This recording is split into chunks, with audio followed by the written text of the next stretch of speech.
Bien, l'objet de mon topo est quand même moins ambitieux que ce matin, donc on finira à 16h, il n'y a pas de souci.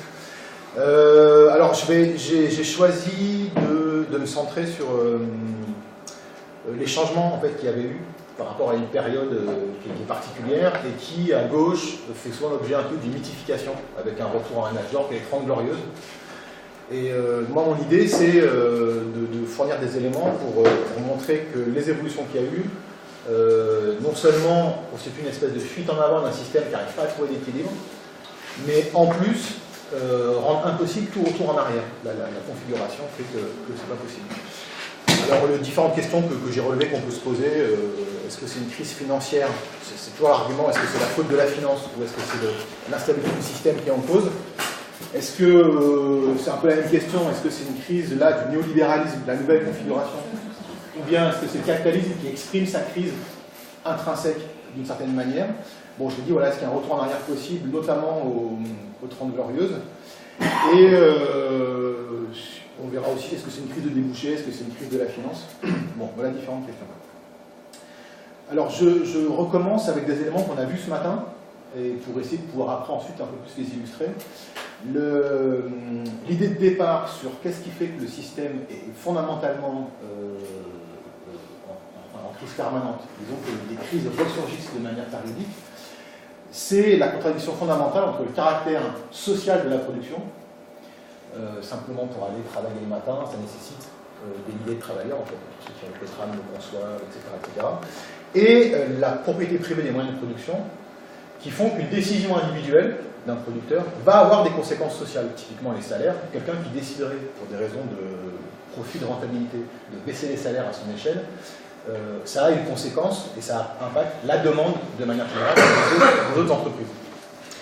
Un deuxième élément d'instabilité, et donc ce caractère social de la production, on verra que depuis les années 30 et le fait que le salariat soit devenu la composante majeure de la population active, ça va avoir un aspect très important et ça va renforcer la contradiction entre d'un côté la recherche de profit qui essaye de se passer du salaire et de comprimer à la baisse les salaires, et de l'autre côté la production qui elle cherche de déboucher. Donc cette contradiction permanente, quand il y a le salariat qui est très développé, prend des accents très aigus. Une autre source de contradiction et d'instabilité, en dehors de l'existence de la finance ou quoi que ce soit, c'est la question de l'articulation entre production et consommation. Cette articulation, elle est doublement problématique. En lien avec ce que j'ai dit précédemment, c'est la question de la production et versus la demande solvable, c'est-à-dire il y a une contradiction toujours entre essayer de réduire constamment la demande solvable pour réduire parce que réduction des coûts à travers la réduction des salaires, et en même temps trouver des débouchés pour la production. Là, on est en termes de valeur, de choses qui doivent s'échanger. Et en termes de structure, l'origine des biens qui sont échangés réside dans la production, mais il faut que cette production, elle corresponde à des besoins, à des désirs que les consommateurs ont. Et ça, il n'y a pas forcément compatibilité, parce qu'il n'y a pas de planification par rapport aux besoins sociaux, il n'y a pas forcément compatibilité entre ces besoins et ce qui est produit. Un deuxième élément, alors une manière de schématiser ces éléments de contradiction, c'est de mettre en évidence deux cycles par lesquels le capital passe et se transforme, et de mettre en évidence les points où il peut y avoir rupture de ce cycle. Donc si on part du point A, il y a une avance monétaire qui est faite, c'est là où le système financier y compris joue son rôle, pour lancer l'investissement et qui va lancer la production. Donc on transforme un capital monétaire en capital productif. C'est le fameux capital variable plus capital circulant, les moyens de production et le travail. Il y a la production qui débouche sur la production de marchandises. Là on a un capital marchandise.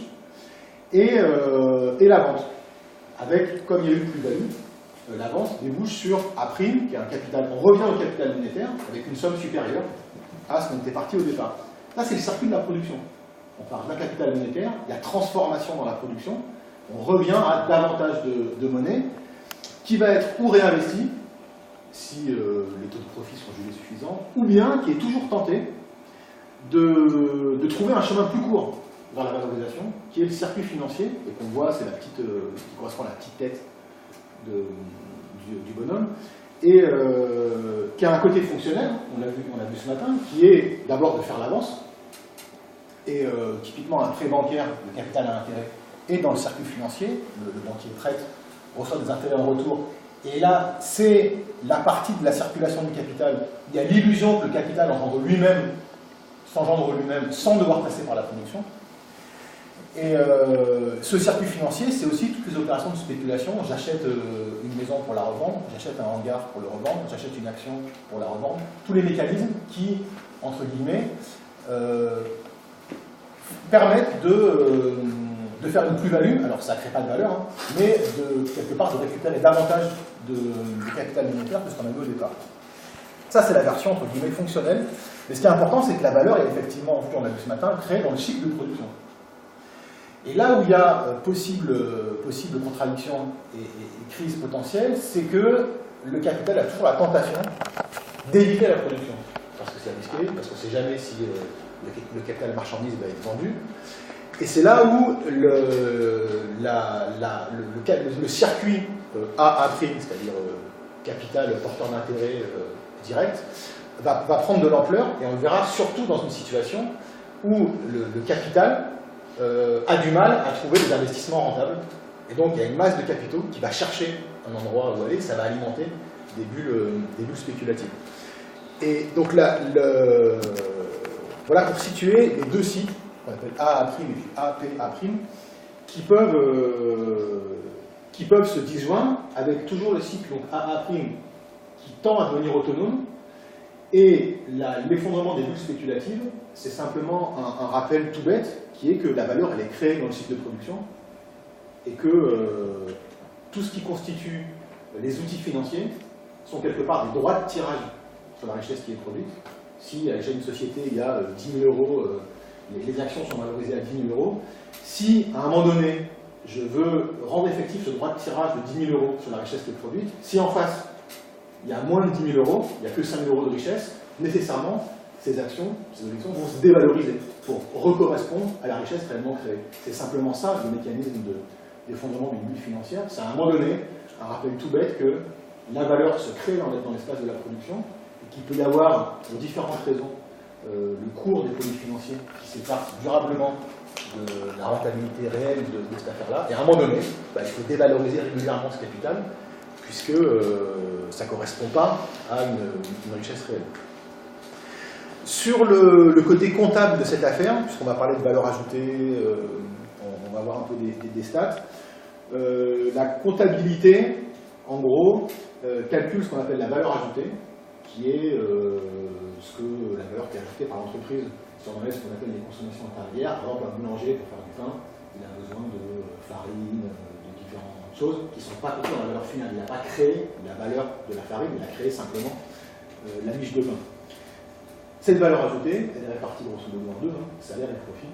Et à valeur ajoutée à gâteau de taille donnée, évidemment, si il y en a plus pour les salaires, il y en a moins pour les profits, et vice-versa. C'est le partage de la plus-value qu'on a vu ce matin. Je mets ce schéma pour montrer que la finance ne crée pas de valeur, mais elle répartit le profit. Puisque les profits vont se répartir entre les impôts, les profits d'entreprise, qui sont ce qui est investi, et après il y a toute une série, par exemple le dividende d'intérêt et de placement, qui relève là de capital financier, qui n'est pas directement investi. Ce qui veut dire aussi que si on augmente la part des dividendes, nécessairement, ou on diminue la part des salaires, ou on diminue la part qui va aller à l'investissement. C'est-à-dire qu'il n'y a pas de possibilité d'augmenter tout en même temps. En fait, il y en a une seule de possibilité. On va retrouver la question des gains de productivité. Et c'est la seule manière de... Si la valeur ajoutée augmente, par exemple, de 10%, on peut imaginer que tous les revenus, salaires, profits, dividendes, augmentent chacun de 10% par exemple. Mais si la valeur ajoutée augmente peu, s'il y a peu de gains de productivité, c'est-à-dire si un moyen constant n'améliore pas l'efficacité de ces moyens-là, il n'y a pas de moyen de contenter tout le monde. Alors sur cette affaire de gain de productivité et pourquoi ça joue un rôle important. Je ne sais pas si on voit bien le schéma. Pas trop. On peut zoomer peut-être sur le truc. Tac. Hop. On voit mieux. Bon, c'était une petite illustration du schéma qu'on a vu ce matin sur la plus-value. J'y reviens parce que ça permet de revenir sur la manière dont les gains de productivité vont alléger quelque part la contrainte qui pèse sur le taux de profit. Bon, là, la première, donc c'est un espèce de tir à la corde, hein, où chacun essaye évidemment de récupérer la plus-value, c'est la lutte de chasse, fondamentalement. Sur une journée de travail de 8 heures, dans le premier cas, il y a 6 heures qui relèvent du temps de travail nécessaire, puis 2 heures qui relèvent du surtravail. C'est exactement ce qu'on a vu ce matin. Et la différence entre plus-value relative et plus-value absolue, on l'a sur la deuxième et le quatrième exemple. Une manière de récupérer davantage de plus-value, c'est d'augmenter leur journée de travail. Donc là, il faut toujours 6 heures pour reproduire la force de travail, ce qu'on a vu ce matin. Hein. Mais je récupère 2 heures de plus parce que j'ai allongé la journée. Et l'intérêt des gains de productivité, c'est de réduire le temps de travail nécessaire pour reproduire la main-d'œuvre, c'est la ligne 4. Il faut plus 6 heures maintenant, mais comme je suis plus efficace, typiquement pour produire des biens alimentaires, un travailleur avec une arrière, je sais pas, même pas de mécanisation, il peut s'occuper d'1,5 hectare tout seul, avec un tracteur qui peut en gérer une 50aine. Autrement dit, il est 50 fois plus efficace. De fait, mécaniquement, ça divise par 50 le prix des produits alimentaires. Bon, ben ça, du coup, ça veut dire que pour se reproduire, la part produits alimentaires, la reproduction de la force de travail, elle va occuper moins de place à l'échelle de la société, c'est-à-dire que le temps nécessaire pour reproduire la force de travail, il aura diminué. Ben, du coup, ça laisse d'autant de place. Sur 8 heures, et ben, ça en fait plus que va récupérer le capitaliste. Alors, si on traduit ça,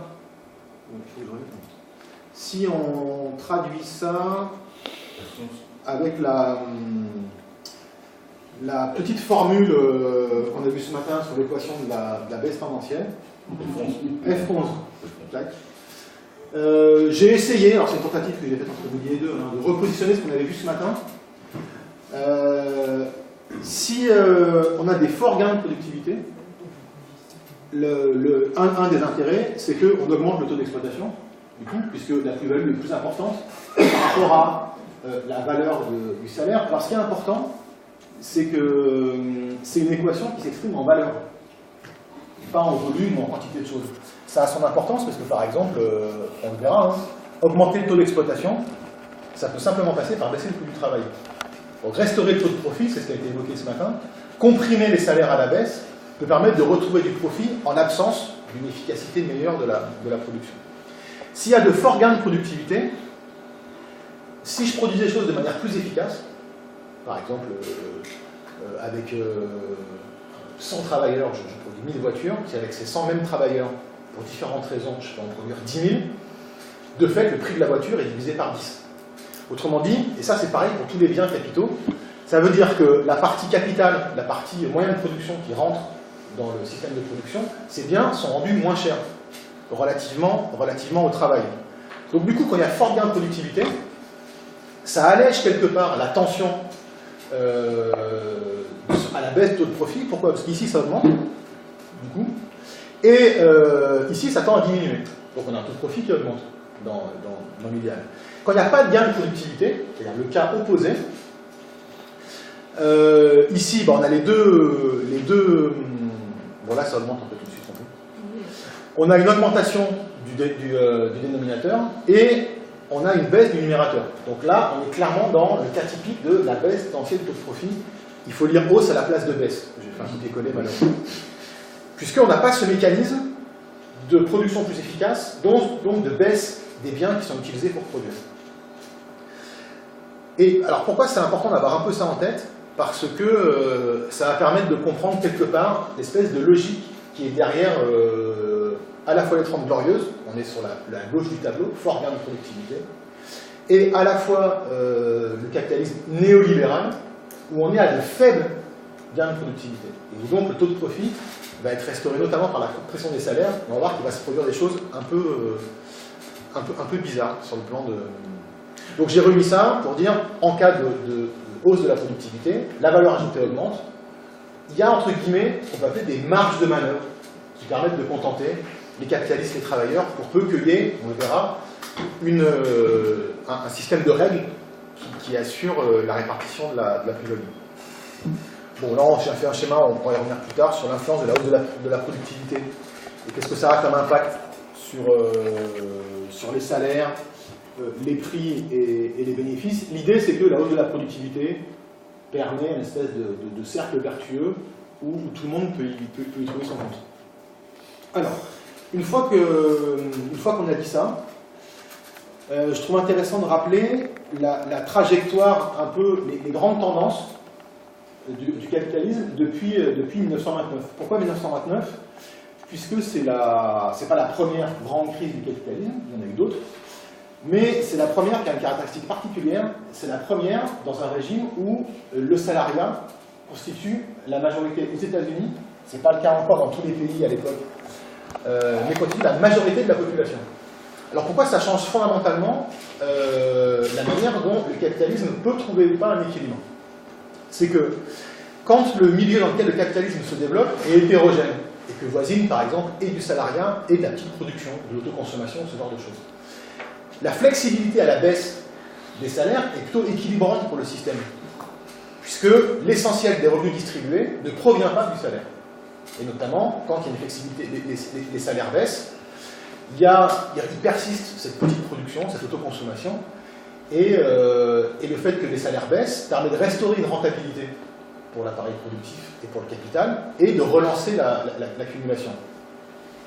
Ce qui se passe quand le salariat se développe et qu'il y a une forme d'homogénéisation du milieu économique, c'est que ça démultiplie les liens qu'il y a, puisqu'on n'a plus des acteurs qui agissent dans la direction différente, mais tout le monde va un peu dans le même sens, et comme les salaires, c'est de là que provient l'essentiel du revenu, cette fois, la flexibilité à la baisse est un problème pour le système. Et c'est plus du tout équilibrant, ça aggrave les choses. Et c'est ce qui se passe en 29. Alors que la crise précédente, 1876-1893, la sortie de crise correspond grosso modo au schéma d'une autorégulation, où on sort de la crise un peu de manière automatique. Ce qui n'est plus le cas en 29, et pour quelqu'un comme Isaac Joshua par exemple, c'est la marque de l'entrée dans des crises à dominante salariale. Et je trouve cette idée intéressante, parce que du coup, ça pose le problème à l'envers, qui est comment ça se fait en fait qu'il n'y ait pas eu plus de crises que ça, puisque le salariat se développe, en réalité, et comment ça se fait que pendant 30 ans, il n'y ait pas eu de crise? Puisque, normalement, au vu des fluctuations de l'activité et de l'importance qu'a le salaire, on aurait dû avoir des crises importantes. Ça n'a pas été le cas. J'ai mis depuis les années 80, ce qu'on appelle la phase récente de la mondialisation. Ce processus d'homogénéisation se poursuit. Au 19e, il a largement intégré les Amériques. Au 20e, c'est l'Inde, la Chine qui rentrent dans ce processus d'homogénéisation et de salarisation. Et donc, le volume du salariat est bien plus important. On verra que ça pèse à la baisse sur les salaires. Mais ce que ça veut dire, c'est que ça rend la crise encore plus systémique. C'est-à-dire que désormais, ça donne de l'ampleur à toute situation de risque de flexibilité à la baisse des salaires. Depuis les années 80, dans cette tendance d'homogénéisation de l'environnement économique, c'est la financiarisation dont on a un peu parlé ce matin et dont je développerai les caractéristiques tout à l'heure. Alors, un autre élément, la trajectoire importante graphique qu'on a vu ce matin, c'est la baisse tendancielle du taux de profit. On peut discuter dans la période récente de qu'est-ce qui s'est passé, mais en tout cas, ce qui ne change pas, c'est que même si on a un retour un peu des taux de profit, c'est pas du tout les niveaux qu'a connu le capitalisme au 19e, et la tendance à la baisse sur le long terme est bien là. Un élément que je ne vais pas développer aujourd'hui, mais qui serait intéressant, c'est de comparer la période qui précède 1929 en termes de cycle et celle qui précède la crise dans laquelle on est. Il y a des similitudes qui seraient intéressantes de détailler. Donc, un premier paradoxe à expliquer, c'est comment se fait-il qu'il n'y ait pas eu de crise majeure pendant 30 ans. entre 45 et 75. En fait, pour être plus précis, c'est entre 45 et 67, 68, puisqu'en fait, le ralentissement de l'activité économique commence plus tôt que la crise pétrolière. On a internalisé la périodisation crise pétrolière, mais en fait, les signes avant-coureurs sont là 10 ans avant. 10 ans avant la crise, et c'est intéressant parce que là, je n'ai pas eu le temps de le faire non plus, mais il y a des analyses qui essayent d'intégrer notamment les dimensions politiques, soit mai 68, différentes choses, dans une espèce d'analyse globale de ce qui se passe à ce moment-là. Alors, comment ça se fait? Oui. Quand tu dis pendant 30 ans, c'est depuis 1970 ou pendant les 30 glorieuses? Non, depuis pendant les 30 glorieuses. Pendant les 30 glorieuses. Qu'est-ce qui fait, et ça paraît contre-intuitif, on regarde la trajectoire, encore une fois, que j'ai énoncée, qui est celle de la baisse de profit et d'une salarisation qui rend problématique tout ralentissement économique et toute fluctuation de l'activité, fluctuation qui est par ailleurs endogène à l'activité économique. Il y a des fluctuations, des accélérations de l'activité, des ralentissements, sans qu'il y ait des crises. Le problème que pose l'importance du salariat, c'est qu'on ne sait jamais, quand il y a une récession, quand il y a un ralentissement, jusqu'où ça va aller. Et d'où le souci. Bon, comment se fait-il que du coup il n'y a pas eu de crise majeure pendant 30 ans, puisqu'a priori, on devrait s'attendre à ce qu'il y ait des crises. Alors la raison, c'est la mise en place d'un mode de régulation, d'une manière d'organiser l'accumulation très particulière et très spécifique qu'on a appelé le Fordisme et qu'on peut essayer de décrire à travers 4 axes qui ont été théorisés par la théorie de la régulation, avec lesquels on a par ailleurs plein de désaccords, mais qui fournissent des éléments intéressants pour associer différentes dimensions. Le Fordisme, on peut le définir à partir de 4 éléments. Un régime d'accumulation, qui est la manière dont, justement, est rendue cohérente production et consommation. Un des éléments de contradiction qu'on a vu au début. Se caractérise également par un paradigme technologique, c'est-à-dire quelle est la technologie dominante, y compris quelle est la division technique du travail qui est dominante dans cette phase-là du capitalisme, et y compris le rapport, on peut intégrer là-dedans le rapport à l'environnement. Il y a un troisième axe qui est celui de la régulation sociale. Quel type de règles encadre toute l'intervention de l'État, par exemple, d'accord? Quel type de règles encadre le salariat? Qu'est-ce qui gouverne les normes d'emploi? D'accord, tout ça relève de la régulation sociale. Et puis il y a un dernier élément qui relève de la division internationale du travail et qui est quel est le régime monétaire en cours, change fixe ou parité flottante, quel est le type d'insertion dans la mondialisation, internationalisation ou bien mondialisation, il y a quelques différences. Bon, avec ces 4 axes-là, on peut décrire ce qu'on peut appeler le capitalisme fordiste, alors que qui recouvre la période 45-75. Encore une fois, ça commence un peu avant, mais... Alors, qu'est-ce qui se passe? Et j'ai rajouté dans le tableau un rappel du niveau des gains de productivité. Donc, on a des gains de productivité élevés, d'accord, même très élevés, en réalité, et qui sont historiques, puisque jamais, même pendant la révolution industrielle, jamais le capitalisme a connu de tels gains de productivité. J'ai un graphique après là-dessus. Comment est organisé le régime d'accumulation?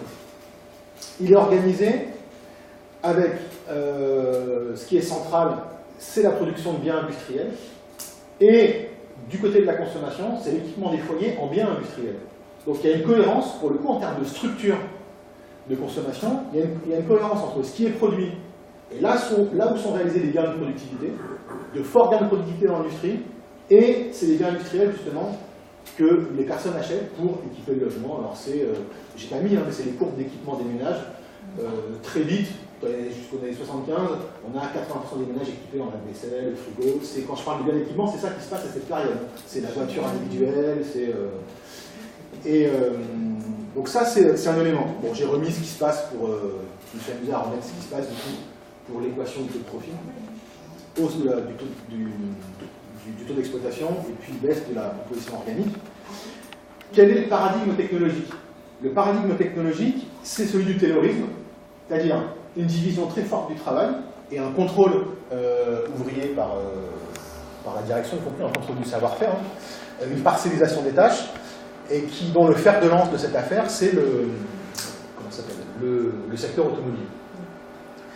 Et autre manière, j'y pense parce qu'on en discutait avec Gilles, une autre manière de montrer que c'est bien dans la production que ça part, c'est que jamais personne s'est levé le matin en disant j'ai besoin, entre guillemets, d'une voiture, donc c'est bien parce qu'à un moment on s'est mis à produire des véhicules, qu'il y a du pouvoir d'achat qui a été dégagé, et que du coup, il y a, entre guillemets, un besoin qui a émergé, mais il n'a pas émergé de nulle part non plus, et sur le fait d'acheter des voitures. Quel est le mécanisme quelles sont les règles qui présidaient à l'encadrement de l'utilisation de la force de travail? C'est grosso modo une forme de compromis social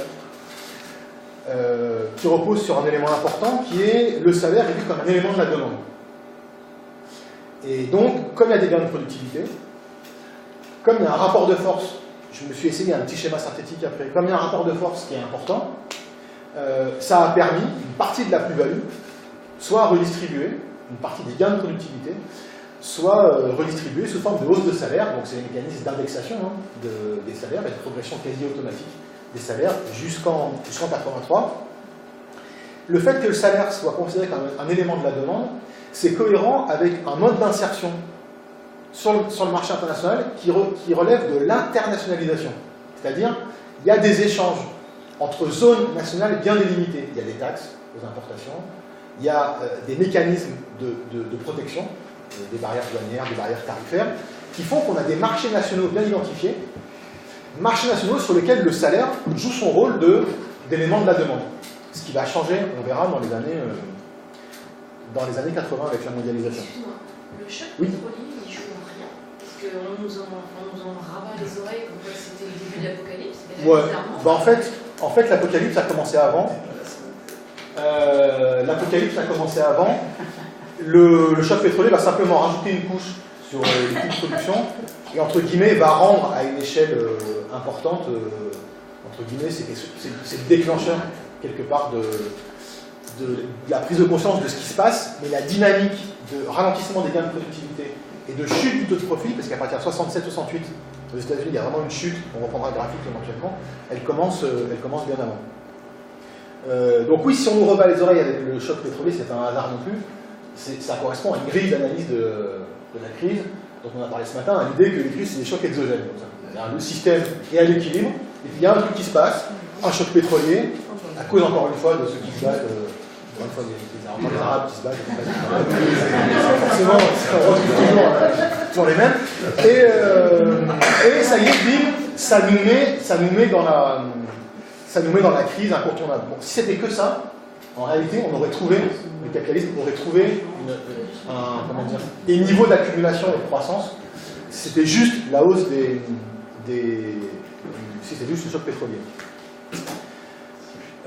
J'avais mis ce rappel, oui, parce que je pense qu'il est, avec la fin de taux de profit, je pense quand même que l'évolution des gains de productivité, elle est clé, justement par rapport aux questions qu'on peut se poser sur est-ce qu'il y a marge de manœuvre ou pas marge de manœuvre. Et quelque chose qu'il faut avoir en tête, c'est que les 30 glorieuses, on le voit, 1950, 5,5%, 4,4%. On a un... C'est à l'échelle mondiale ou... Là, c'est la France. Mais la dynamique à l'échelle mondiale, je crois que j'ai inséré un graphique sur la productivité du travail à l'échelle mondiale, elle est similaire. Mais ce que ça veut dire, c'est que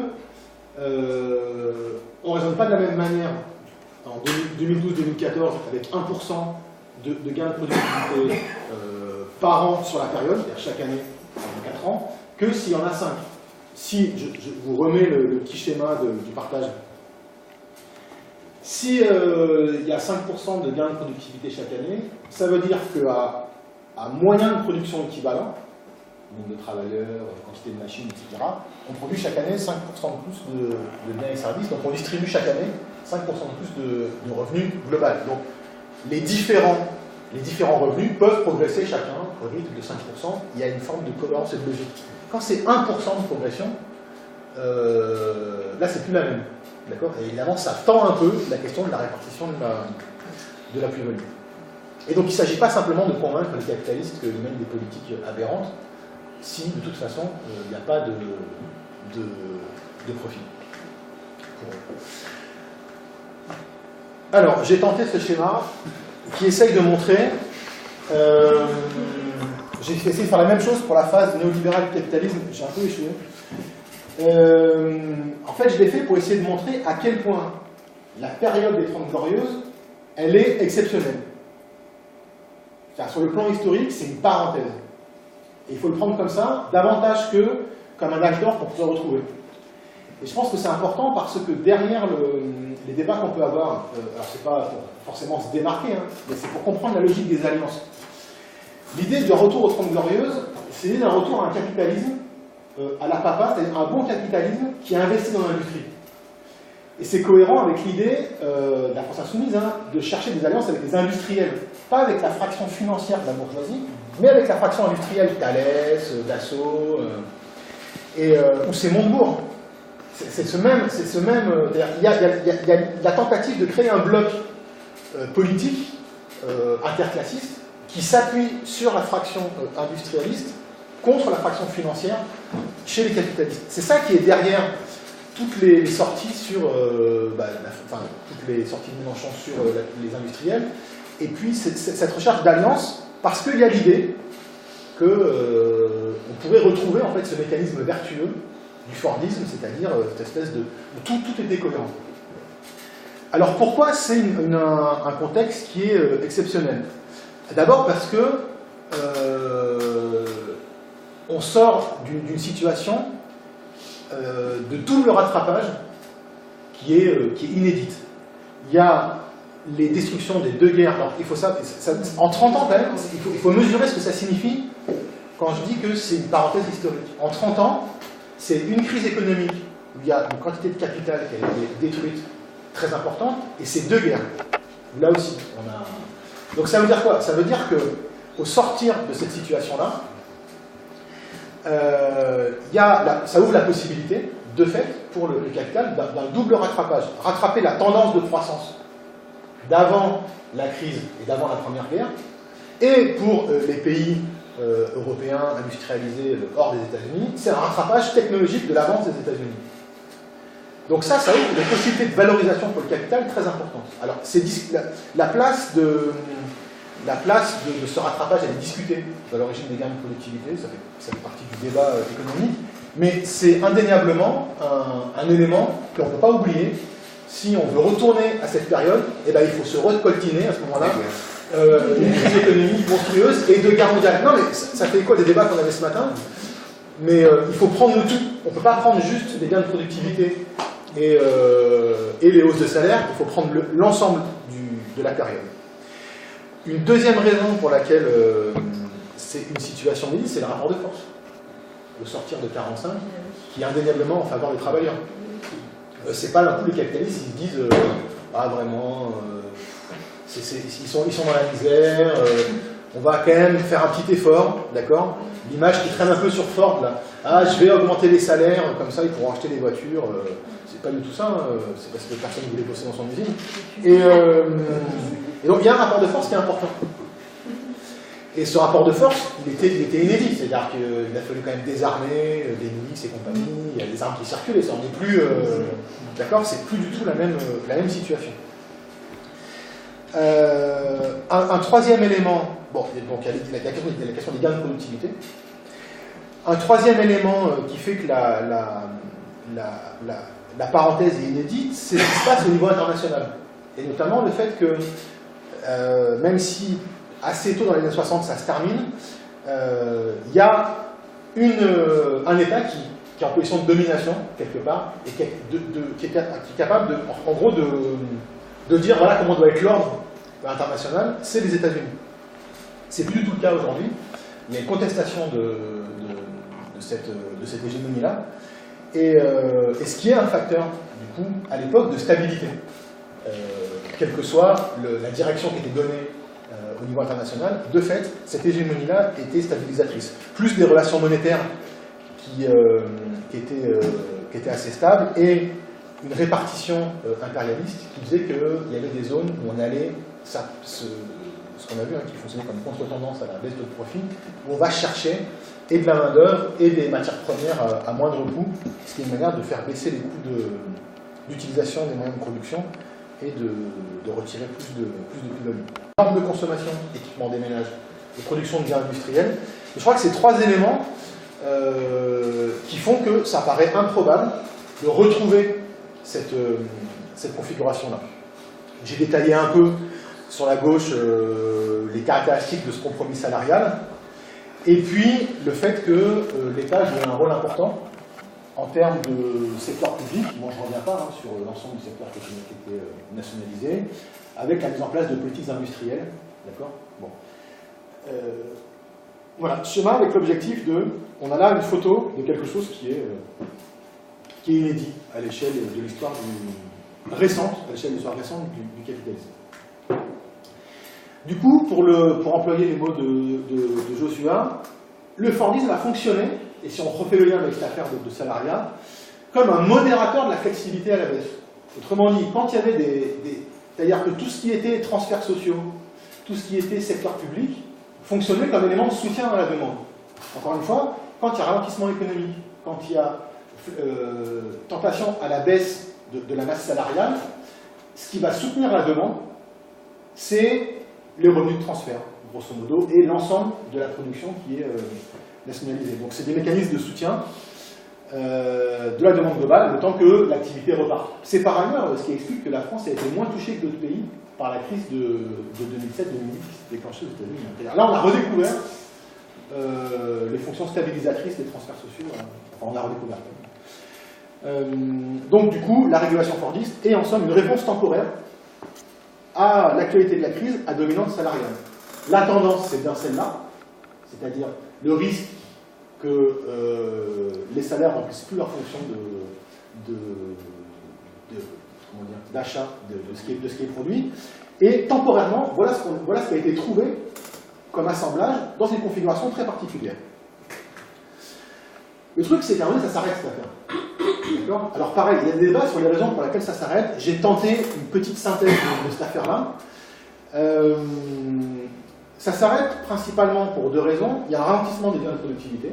On l'a vu, je vous ai pas remis le graphique, mais qui prend sa source au fait que plus on rattrape, plus le rattrapage se fait, moins on progresse beaucoup. Je ne sais pas comment le dire autrement que, par exemple, plus on met en terre, plus on met, c'est un truc un peu Shadow, plus c'est comme quand on construit des chemins de fer, on construit d'abord les lignes les plus rentables, après les petites lignes, et puis c'est de moins en moins rentable sur le plan du capital. Pareil pour la mise en valeur de terres agricoles, on commence les terres les plus faciles à mettre en œuvre, celles qui sont planes, assez faciles à irriguer, puis après on va dans les coteaux, puis après on va éventuellement défricher. Il y a une forme de rendement décroissant de la production. C'est ce qui se passe avec le rattrapage. C'est-à-dire que plus on se rapproche de la frontière de ce qui est devant, et puis c'est comme l'histoire d'Achille et de la tortue. Là. Plus on se rapproche et puis plus on avance moins vite. Bon. Donc ralentissement des gains de productivité. Et il y a un deuxième élément qui est des transformations sectorielles et qui est associé au découplage de production-consommation, qui est qu'il y a une tertiarisation, entre guillemets, de la structure de la population active, et y compris des besoins sociaux qui sont exprimés, que le capitalisme ne va pas du tout arriver à prendre en charge, qui s'orientent vers la santé, vers l'éducation, maintenant depuis quelques années le service à la personne, y compris l'accompagnement le vieillissement et tout ça. Bien. Il y a ça d'un côté, et d'un autre côté, il y a une raréfaction des investissements rentables. Alors à la fois pour cette question de baisse des gains de productivité, et à la fois pour l'augmentation des coûts des intrants, notamment des coûts environnementaux, dont le coût augmente y compris politique, puisqu'il y a des mouvements qui vont se développer pour mettre cette question-là. Explique ce que c'est les intrants. Et les intrants, c'est tout ce qui rentre dans le processus de production. Ça peut être des machines, ça peut être de l'eau, ça peut être de l'air, ça peut être des terres.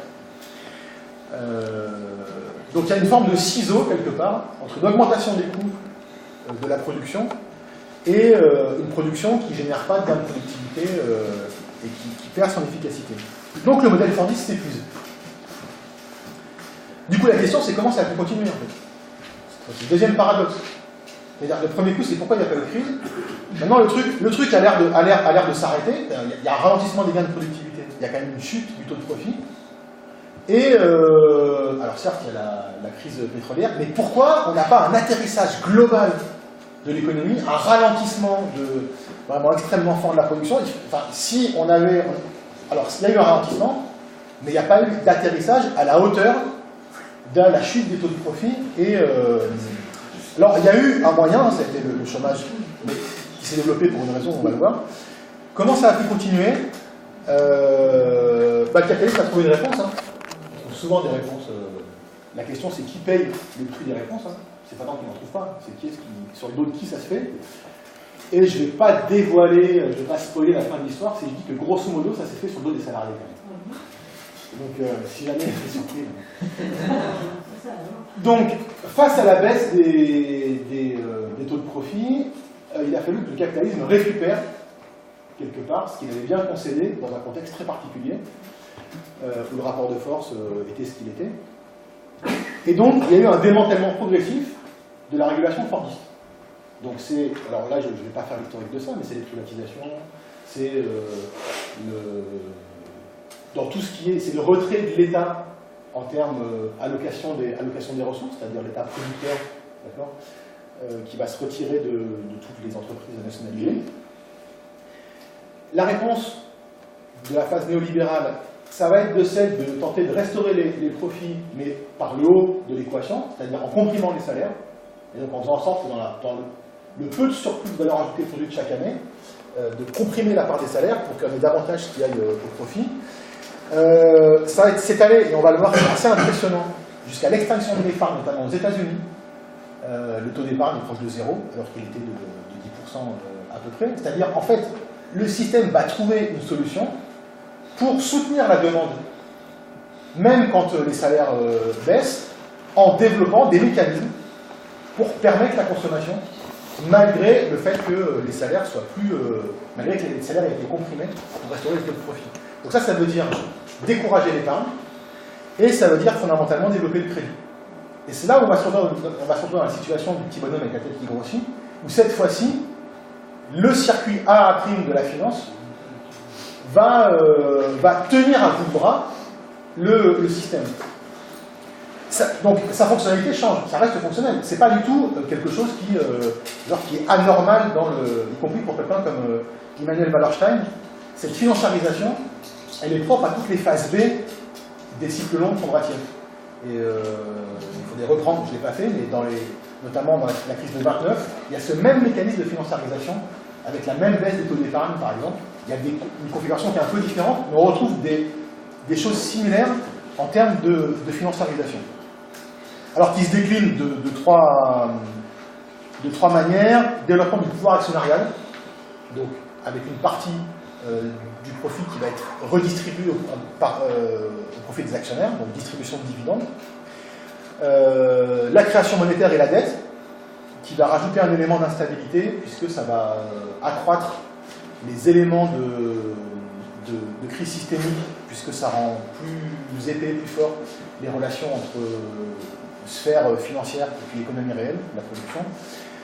Et puis le développement de ce qu'on appelle la titrisation, le financement direct de l'activité, et qui passe notamment par la modification du patrimoine des ménages, qui va intégrer beaucoup plus d'actifs financiers, type actions-obligations, et qui introduit un élément supplémentaire d'instabilité par effet revenu, c'est-à-dire quand les cours des actions montent, les ménages se sentent plus riches, donc ils vont consommer davantage, et quand les cours diminuent, ils vont consommer moins, et ça accroît l'instabilité, parce que ça reste des droits de tirage, hein, ces affaires d'actions, ça ne correspond pas à une valeur réelle qui est créée, et c'est des mécanismes qui peuvent, les mécanismes de la modification du patrimoine des ménages, associés aux mécanismes de bulle financière et d'envolée de certains cours de manière irrationnelle, et en décalage en tout cas avec les revenus qui peuvent être attendus des titres en question, va créer ces phénomènes de bulle. On l'a vu en 2000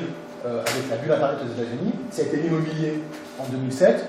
Aujourd'hui, en fait, les gens cherchent où est la bulle. D'accord, les économistes, personne ne se dit on est sorti. En gros, ce qui fait consensus, c'est qu'il va y avoir une crise. Elle va être une crise, il va y avoir de nouveau un truc comme 2007, ça va être plus fort, plus gros. Le truc, c'est qu'on ne sait pas trop où. On pense l'immobilier en Chine, on ne sait pas trop ce qui s'y passe, il y a des trucs bizarres. Ça peut être des choses qu'on arrive mal à mesurer, des actifs financiers dont on arrive mal à mesurer l'évolution des prix. Voilà. Alors, ah oui, là j'avais mis ça pour dire, à partir du moment où s'est mis en place le démantèlement de la régulation fordiste, les crises sont revenues de manière assez récurrente et assez rapidement. Le Mexique, j'ai mis le Mexique 94-95, et puis à chaque fois, c'est pas que un choix pour valider ce que je veux dire, mais c'est vraiment le cas. On part à chaque fois de crises qui sont localisées, et c'est des zones fort plus grandes. D'accord? C'est donc le Mexique, c'est l'Asie du Sud-Est en 97, c'est les États-Unis, on est au cœur du réacteur quand même, du système en 2000, et puis 2007, c'est les États-Unis puis l'Union Européenne, crise qui rebondit en 2010 par ce qu'on appelle la crise de la dette, puisque une des réponses, on le verra, à la crise, c'est quand même de socialiser les pertes, et donc les États vont massivement faire de la dette publique pour éteindre les dettes privées. Alors, quelques éléments pour documenter un peu de manière statistique ce qui se passe. Donc, la part des salaires dans la valeur ajoutée, qui perd à la louche une dizaine de points, d'accord. Donc là, on a, entre guillemets, ce phénomène de flexibilité à la baisse des salaires. On l'a vu, qui est dangereux, entre guillemets, qui est problématique dans une situation où le salariat est l'essentiel du revenu qui est distribué, et où les revenus viennent principalement du salariat. J'allais dire un truc que je sais plus. Donc baisse de la part des salaires, et ça c'est pas un truc de comment dire, c'est pas un truc de marxiste, hein, c'est documenté par l'OCDE, et c'est une tendance qui est commune à tous les pays. Là, j'avais remis la diapo de ce matin sur comment cette baisse a été faite. Bon, bah, c'est la désindexation, c'est tous les mécanismes qui encadraient le compromis social des Trente Glorieuses qui sont défaits, notamment un qui est assez astucieux, qui est d'un côté la désindexation des salaires à 83 et la loi Auroux 84 qui impose la négociation d'entreprise, entreprise par entreprise, et puis du coup une manière de tirer profit d'un rapport de force dégradé et qui font que à partir de là, on a une stagnation. Une stagnation des salaires et une baisse de leur part dans la richesse qui est produite. C'est une négociation par entreprise plutôt qu'une négociation globale. Oui. C'est ça. Mais en fait, le mécanisme de la loi Auroux organise la négociation annuelle en entreprise. C'est une obligation. Donc c'était mieux, sauf que c'est moins bien qu'un rapport de force collective. Ah oui, bah, disons que c'est moins bien qu'une indexation où ça impose systématiquement. Qui inscrit le rapport de force dans la loi quelque part. La désindexation, en fait, elle vient juste marquer le recul du rapport de force. Alors c'est la période, pareil, je ne sais pas à ça, mais c'est la période, c'est Thatcher, c'est Reagan, le truc a été, c'est pas fait comme ça, ça a été entre guillemets douloureux, hein, c'est la sidérurgie en France, les grèves en France, c'est les aiguilleurs aux États-Unis, c'est en mineur en Angleterre, et c'est le gars, je me souviens plus là, j'aurais pu mettre la citation le président de l'Institut Hayek, qui est un institut assez libéral, qui dit Thatcher et Reagan resteront dans l'histoire comme ceux qui ont sauvé la démocratie de la rue sans trop de dégâts. Voilà. Et, donc il y a une attaque, c'est-à-dire cette attaque, elle peut se comprendre que à l'aune d'un côté taux de profit et de l'autre gain de productivité à 1%. Ça nécessite du coup, il y a peu de marge de manœuvre. Donc la seule marge de manœuvre qui reste pour restaurer un peu de profit, c'est l'attaque frontale de ce que les salariés avaient gagné jusque-là. Autre élément qui est, donc du coup, cette compression des salaires, elle s'accompagne d'une restauration du taux de marge.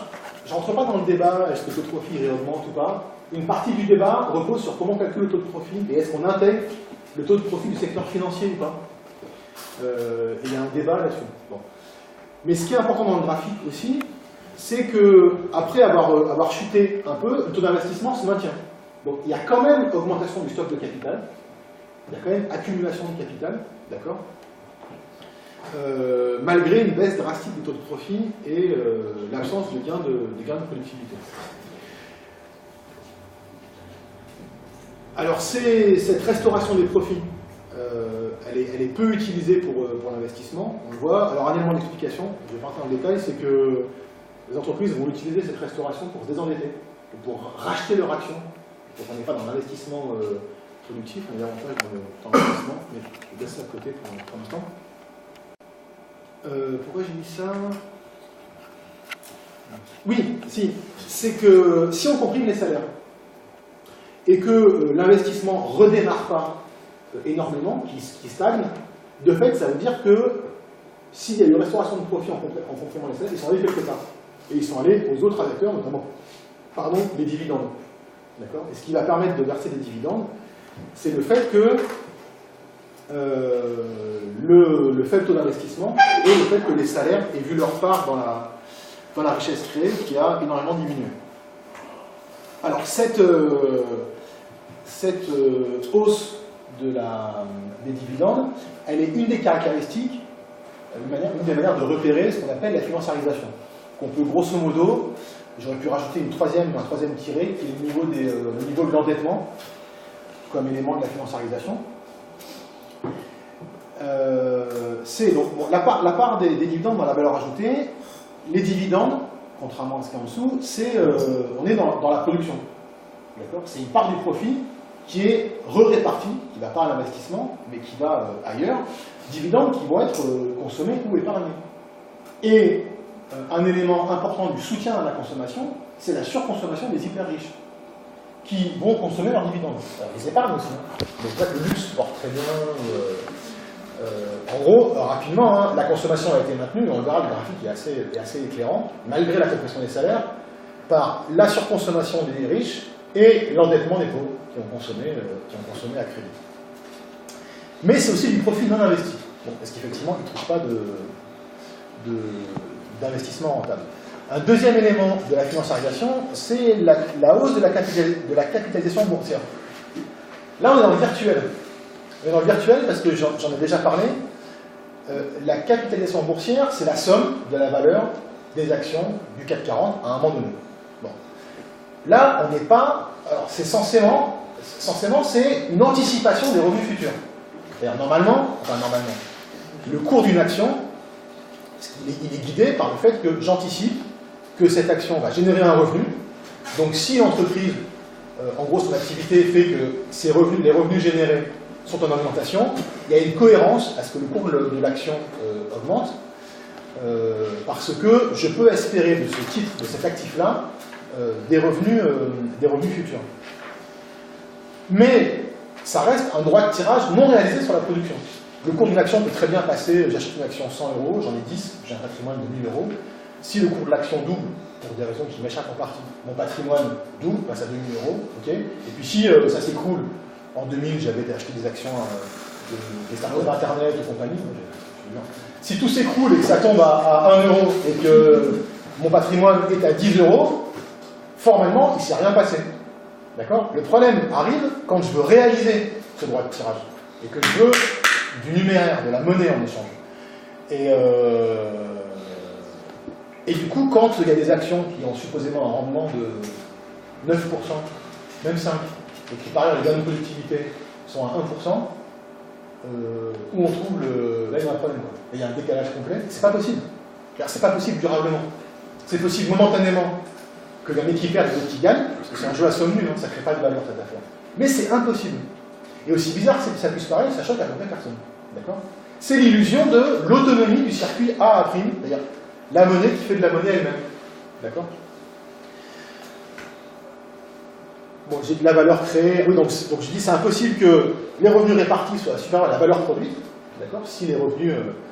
Donc c'est pas possible que les revenus tirés des actifs financiers s'éloignent durablement du rythme de la production. C'est aussi simple que ça.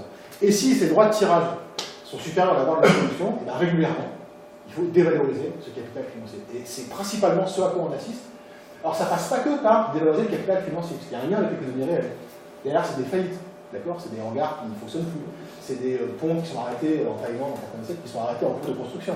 C'est l'Islande, un pays entier qui d'un coup, le pays est à vendre, d'accord? Mais le point de départ, c'est bien à un moment donné, il faut restaurer ce truc tout bête, qu'on appelle entre guillemets la loi de la valeur, qui à un moment donné s'impose. C'est la valeur, elle se crée dans la production, Et si on crée 2% de valeur supplémentaire dans la production, bah, on ne peut pas rémunérer des actifs financiers à 9% ou à 10%. C'est pas possible. Autre élément de... Donc là, c'était pour montrer la manière dont la part des dividendes rapportés à la masse salariale a augmenté. Bon, elle passe d'à peu près, en France, 7%. C'était pour 100 euros de salaire, il y avait 7 euros de dividendes. On est passé à 13% à la veille de la crise de 2007. Là, un élément typique qui montre qu'à un moment donné, forcément, il y aura un problème. Et donc, l'idée de la loi de la valeur, c'est que la première barre en rouge, c'est-à-dire une capitalisation boursière qui augmente de 150%, quand par ailleurs, le PIB par habitant augmente de 35% sur la période 88-2008, il y a un souci. Le truc ne peut pas perdurer comme ça indéfiniment. Donc, à un moment donné, il faut que ça se rétablisse. Et en fait, la violence de la crise, c'est simplement la violence du retour. On passe de 150% à 35%. Donc il faut résoudre ce déséquilibre. Et ce qui est au cœur des crises financières, c'est ce mécanisme, enfin, aussi simple que ça. Moi, là, je n'avais pas prévu de développer les mécanismes de la crise elle-même, mais c'est à un moment donné, on dit les armes ne vont pas jusqu'au ciel, pour des raisons, alors là, par contre, qu'il est extrêmement difficile de prévoir, mais on sait que ça va chuter, on va revenir au réel, toujours. Si l'économie croît de 3% chaque année, les revenus peuvent augmenter de 9% chaque année. Donc, si certains revenus bénéficient d'une telle performance, ça peut être au détriment d'autres. C'est ce que Gilles en parlait ce matin. Tu citais un pourcentage, je ne sais plus, là, sur l'augmentation L'augmentation des profits du CAC 40. Oui, voilà. Nécessairement, il faut le prendre quelque part. Le truc n'est pas compatible avec ce qui se passe dans le circuit de la production. Donc, on a ce schéma de fonctionnement de la réponse néolibérale, entre guillemets, à la crise et à la baisse de profit. Le taux de chômage élevé, et il faudrait y rajouter la question de la mondialisation et de la constitution on n'est plus dans l'internationalisation, on n'est plus dans les relations entre économies nationales qui ont des marchés très typiques. Ce qui se passe avec ce qu'on appelle la mondialisation, et c'est le principal changement, c'est qu'il y a la constitution d'un vaste marché mondial, c'est-à-dire d'une homogénéisation des règles des différents marchés. Ils commencent à se ressembler les uns les autres. Alors ça s'accompagne d'une régionalisation. Par exemple, la forme que ça prend, c'est l'Union européenne, où on a un vaste marché assez unifié dans pas mal de secteurs, pas dans tous, mais dans beaucoup de secteurs. On a un marché au niveau des Amériques, on a un marché au niveau asiatique. Donc ça fonctionne par régionalisation, mais ça fonctionne par homogénéisation, et donc mise en concurrence des travailleurs. Avec les taux de chômage élevés, ça contribue à la compression des salaires. On continue sur cette idée de baisse de la part des salaires. Et en parallèle, on a stagnation du taux d'investissement, on l'a vu, puisqu'il y a un problème de rentabilité, c'est ce qu'on a vu ce matin. C'est-à-dire que les taux de profit ont été restaurés par le haut, par une hausse que Husson appelle une hausse tendancielle du taux d'exploitation, et pas du tout par la mise en route d'investissements rentables. Alors ça, c'est dû à la fois, je l'ai dit, à la hausse des coûts d'utilisation des intrants, et au fait que dans les services, les gains de productivité sont très faibles par rapport à l'industrie. Donc ça pousse à l'augmentation des dividendes qui en retour vont exercer une pression à la baisse des salaires et une pression à la recherche de rentabilité importante. Donc ça va être des projets farfelus en Thaïlande par exemple ou ailleurs. Des projets de capitalisme vert quelque part, des panneaux solaires en Afrique, des choses qui ont l'air d'avoir une rentabilité importante. Alors, voilà, le graphique que j'aime beaucoup. Donc, pour autant, comment ça se fait? C'est-à-dire que ce système qui, grosso modo, assoit la finance et illustre pour le coup le côté à la fois fonctionnel et parasitaire de la finance, puisque c'est une ponction sur la plus-value qui est créée, comme les capitalistes fonctionnent avec les profits d'entreprise, mais ça ne crée pas de valeur. Donc on a une baisse de la masse salariale et la consommation est restée, elle a même augmenté. D'accord? Donc comment cette affaire-là est possible? Le pays qui... et là, on a en fait, avec ce graphique, on a toute l'instabilité du système. C'est une configuration que Luçon appelle de pur capitalisme. C'est-à-dire comme si l'illusion que le capitalisme pouvait se débarrasser du salaire et de la loi de la valeur pour fonctionner. Puisque là, on a les salaires, la contribution des salaires à la consommation, elle est de plus en plus négligeable, entre guillemets. D'accord? Et donc, on a, ça a été résolu comment? Pareil, je ne vais pas spoiler le truc, par endettement. D'accord? On a massivement créé de la monnaie. Alors, j'ai oublié de mettre le graphique qui montre la création de monnaie. On a une explosion de la monnaie en circulation et du crédit. Je ne comprends pas pourquoi les valeurs de gauche et de droite ne sont pas alignées. C'est pour la vision du graphique, c'est pour... comment ça se fait que les valeurs de l'échelle de gauche, les salaires c'est l'échelle de gauche et... Ouais, parce que... l'échelle de droite ouais, je pense pour une question de visibilité. Pour accentuer l'effet ciseau, là, c'est ça, l'effet... Pour que les deux soient au départ à la même hauteur. Ouais, oui. En fait, l'évolution n'est pas tout à fait la même, et du coup, je pense que c'est pour rendre plus lisible l'écart entre les deux. C'est la consommation qui est à droite. Ouais. Alors, comment on fait ça? C'est-à-dire, comment on soutient la consommation en absence, en fait, du revenu principal qui est distribué, qui est le salaire. On décourage l'épargne. Donc, décourager l'épargne, c'est un moyen assez simple, un revenu équivalent de favoriser la consommation. D'accord? Donc, ça a pris une forme assez radicale aux États-Unis. Les évolutions en France sont un peu différentes. Les évolutions en France et aux États-Unis sont les mêmes pour la question de la part salariale. Pour ça, ça ne change pas trop. Alors, il faut qu'on fasse une pause technique. Ouais, Ouais, mais en fait, je ne pas chercher à répondre. Ah, 25 minutes, j'aurais fini avant. Ok. Ok, ouais. Avant que quelqu'un ait le changement. Sinon, je le récupère sur mon ordinateur. Bon, on continue, on verra. Ouais.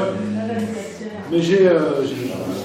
Donc, baisse du taux d'épargne des ménages, vous comprenez la logique, et hausse du taux d'endettement. D'accord? Donc, qui passe de 60% du revenu disponible à 140%. Autrement dit, là, on est dans... c'est-à-dire que même le revenu, quand bien même les ménages consacreraient tous leurs revenus au désendettement, ça ne suffirait pas. Et ce qui est intéressant de constater, c'est que à chaque ralentissement s'en est suivi d'une hausse, d'une accélération du taux d'endettement. On l'a ici, on l'a en 2000, là on voit que la courbe, ça... Et c'est en partie parce que la réponse qui a été organisée notamment par les banques centrales, alors que normalement, l'éclatement de la bulle aurait dû normalement faire dire bon, il faut qu'on accepte une rentabilité plus faible, il faut qu'on accepte la situation. C'est pas du tout ce qui a été fait, d'abord parce que la concurrence, alors là on pourra en discuter, mais la manière dont est organisé le capitalisme fait que la concurrence entre unités productives rend impossible, entre guillemets, un retour à la raison, puisque s'il n'y a pas d'accumulation, je disparais par rapport à nos concurrents. Et les banques centrales ont largement favorisé ça, parce qu'elles n'avaient pas le choix. C'est-à-dire que faire autrement, faire atterrir l'économie au moment d'une économie comme ça, qui, après la crise de 2007 par exemple, plutôt que de favoriser la croissance du crédit par ce qu'on appelle la baisse des taux d'intérêt, normalement, elles augmentent leur taux d'intérêt pour dire, oh, il faut se calmer en fait. Mais c'est pas possible, parce que faire ça, vu les niveaux d'endettement, c'est provoquer une catastrophe.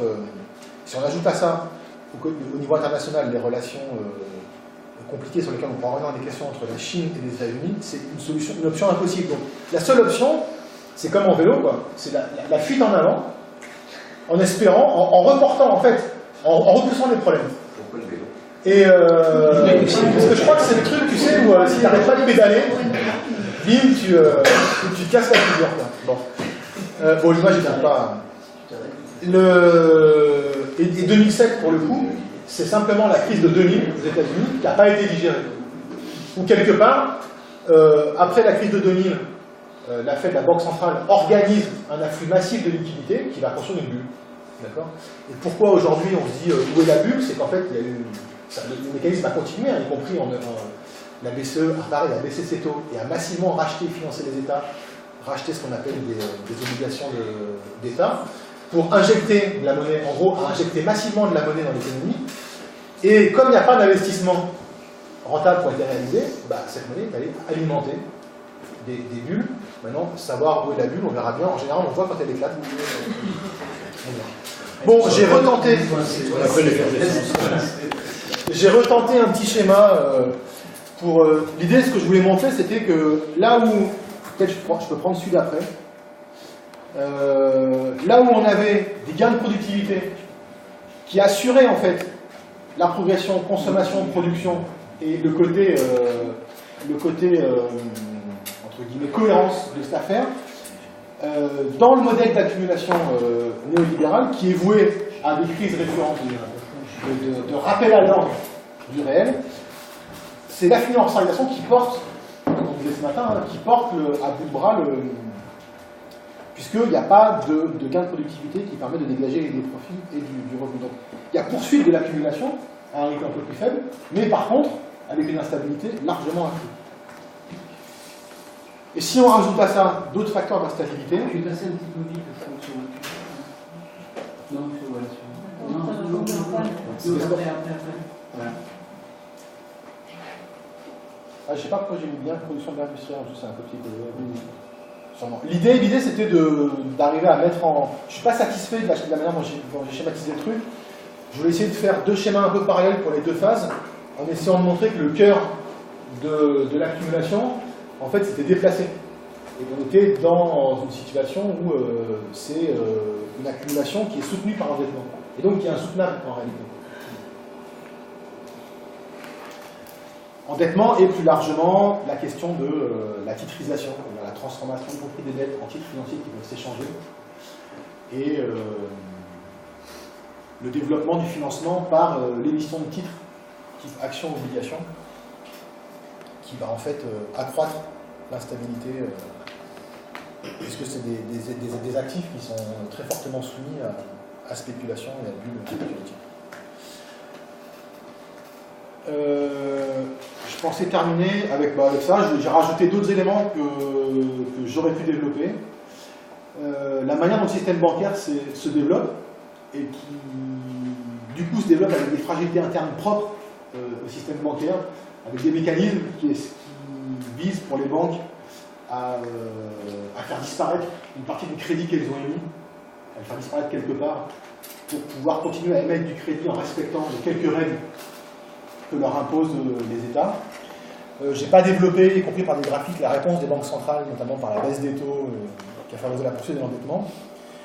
Il faudrait développer également la manière dont du coup le système a pris en charge la crise de 2007, y compris en renflouant massivement et en utilisant l'argent public, hein. Ce qui a abouti à la crise de la dette en 2010 dans l'Union européenne, qui n'est pas vraiment une crise de la dette en fait, c'est une crise de la gouvernance. Parce qu'il y a des pays qui sont largement plus endettés, notamment le Japon, ou même les États-Unis, que la Grèce l'était à l'époque. C'était juste une crise de la solidarité entre les pays. Il a suffi que l'Allemagne dise on s'en fout de la Grèce, elle sortira de la zone euro, il n'y a pas de problème. Et du coup, ça a provoqué une panique. Si quelques pays clés dans l'Union européenne avaient dit, ou si la BCE avait dit à l'époque on financera la Grèce, il n'y a pas de problème, il n'y aurait pas eu de crise qu'on appelle de la dette. Par contre, ce qui rajoute un élément de perte de marge de manœuvre, c'est que c'est un niveau d'endettement élevé. Et dans le cas précis de l'Union européenne, avec les tensions qu'il peut y avoir et les divergences au sein de la zone, notamment entre des pays comme l'Italie, la Grèce, l'Espagne et l'Allemagne et la France, un soupçon d'insolvabilité d'un État fait peser une possibilité de démantèlement de la zone, sortie de la zone, et ça rajoute une instabilité et ça rajoute un élément de peur un peu qui pose un problème de financement. Du coup, avec un endettement important, il y a des pays qui vont avoir beaucoup de difficultés à se financer sur les marchés, et donc ça alimente un peu une spirale de l'endettement et de l'extraction de plus-value par le secteur financier. J'aurais pu développer aussi la configuration très particulière du dollar et la manière dont la surconsommation des États-Unis est financée par la Chine, en fait. Et la manière dont tout ralentissement en Chine fait peser une menace de non-financement de la consommation aux États-Unis. Et tout ralentissement aux États-Unis, pareil, fait peser une menace de moindre rendement des actifs que détient la Chine, par exemple. Et sur la question de l'environnement, qu'on pourrait également développer et qui rajoute un élément d'instabilité lié, alors certes, la hausse des coûts, mais lié au fait que la réponse ne peut pas être locale, comme dans d'autres situations. Elle est forcément à penser à l'échelle de la planète, et il n'y a aucune institution qui est en mesure de se coordonner pour apporter une réponse au même niveau auquel la crise se pose. Et ça attise plutôt davantage l'instabilité et les divergences en termes de réponse politique que la coordination. Voilà, je trouvais cette formule de Josua assez synthétique. Il y a un texte dans ce documentaire qui reprend un peu une synthèse des différentes évolutions que j'ai mentionnées. L'idée, c'est qu'il y a une instabilité chronique et le système essaye de trouver des parades. Il a trouvé le Fordisme, il a trouvé là une parade qui repousse les problèmes et accroît l'instabilité.